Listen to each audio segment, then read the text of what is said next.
Drumming represents one of the most direct applications of this training program. In fact, I developed the entire program while learning to play the drums. When I first started out, I couldn't get my hands and feet to produce on the drum kit the rhythm that I felt inside. When I looked around for useful information on exactly how to hold the stick or use the foot pedal, I simply couldn't find any. Everything out there was vague and seemed to imply that the correct grip and placement either should come naturally or depended on my unique hands and feet, or both. So I put some thought into the problem and decided there was a pretty clear strategy for using the hands and feet in drumming. Identify and develop the smallest, controllable, and repeatable motion. Years of trial and error eventually led me to the rotational axis. Let's begin with the hand, where the concept of the rotational axis will probably make the most intuitive sense to drummers. Recall that the rotational axis runs from just under the outer wrist crease to the inside tip of the thumb. The optimal grip focuses on these 2 points of contact, wrapping around the drumstick as if it were the rotational axis.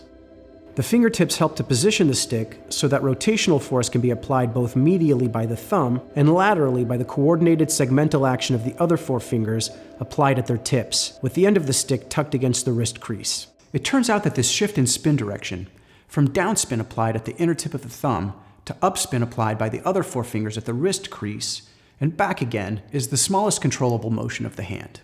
When the hand is positioned at the appropriate distance and angle from the practice pad, this back and forth spin across the axis functions like a rotational seesaw, eliminating the need to use the wrists entirely, and as a result producing the most efficient drum roll possible. It's also the best way to develop your grip and stroke. The exercise is simple. Tap the pad with both sticks at the same time, making an effort to use only medial spin to produce the strike. Tap the pad with both sticks again, this time using only lateral spin. Keep going back and forth with a steady rhythm, trying to keep your entire body still except for the balanced and rhythmic rotation of the hands around the rotational axes.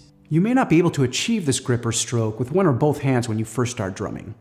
I sure couldn't, and at first felt like I needed to use my elbows and shoulders to produce a steady rhythm.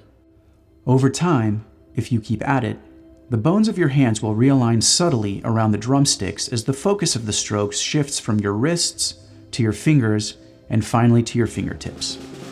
Finally, you'll be able to produce a drum roll with almost no effort, simply rolling the drumsticks back and forth across the rotational axes of your hands. In the foot, the rotational axis runs from the outer edge of the heel bone to the inside tip of the big toe.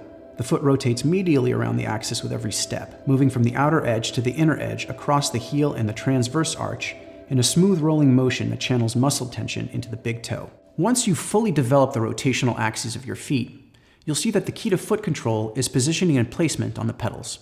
The foot should begin in home position with the heel cocked in and back. The outer edge of the heel and toenails should grip at the pedal, and a medial roll across the rotational axis should bring the inner edge of the big toe into contact with the pedal, with muscle tension maintained by torsion forces across the spiral of the foot.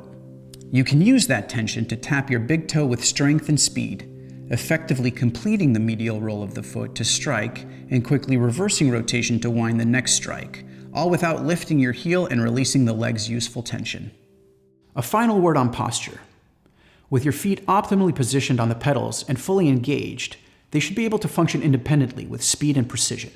But your posture needs to support this form, meaning your upper body is balanced across your hips so you're not placing too much weight on either side, and your sit bones are fully engaged so your legs are free to move. Be sure to leave a comment if you want more information about applying the program to your drumming technique.